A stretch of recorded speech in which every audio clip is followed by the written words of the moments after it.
le prince Harry a toujours eu du mal à trouver un rôle à occuper au sein de la famille royale. S'il semble aujourd'hui davantage épanoui après avoir décidé d'abandonner toutes ses fonctions royales et de quitter l'Angleterre pour la Californie en compagnie de sa femme Meghan Markle et de son fils Archie, le frère du prince William a d'abord essuyé plusieurs déceptions dans sa vie, dont l'une des plus grandes fut certainement celle de devoir quitter l'armée en 2007, alors qu'il pensait enfin avoir trouvé sa voie comme le rapporte le magazine Point de Vue. Il y a maintenant 14 ans, le plus jeune fils de la princesse Diana et du prince Charles, a dû en effet renoncer à servir en Irak face aux trop importants risques encourus. Un coup dur pour le jeune homme alors âgé de 23 ans, si l'on en croit le journaliste Duncan Larcombe qui lui a consacré une biographie. Il vivait pour l'armée et, jusqu'à ce qu'on lui interdise de partir en Irak, il était convaincu d'avoir enfin donné un but à sa vie. Comme le raconte Point de Vue, Harry ne s'est pas longtemps laissé abattre et est tout de même parti pendant 10 semaines en Afghanistan.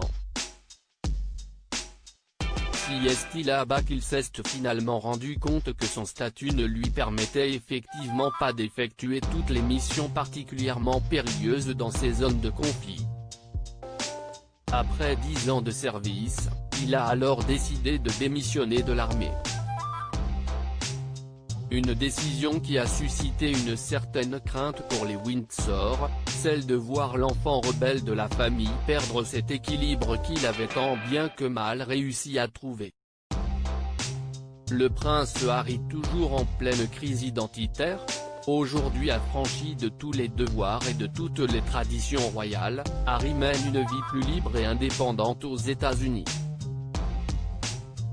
Le petit-fils de la reine Elisabeth II, se laisse même enfin aller à toutes ces fantaisies dont il avait dû se priver lorsqu'il avait une image à tenir.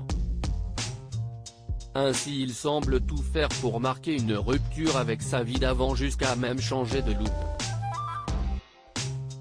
Une rumeur lancée par l'acteur Rob Lowe dans un talk show de James Corden, dirait que le prince Harry se serait fait pousser une queue de cheval. Peut-être une nouvelle façon pour le papa de 36 ans, d'affirmer sa propre identité en se libérant encore plus de l'emprise de ses aînés. En tout cas, selon l'historien et biographe britannique Robert Lacey, le duc et la duchesse de Sussex ne regretteraient rien de leur mégoï, même si Harry déplore tout de même la situation tendue avec sa famille.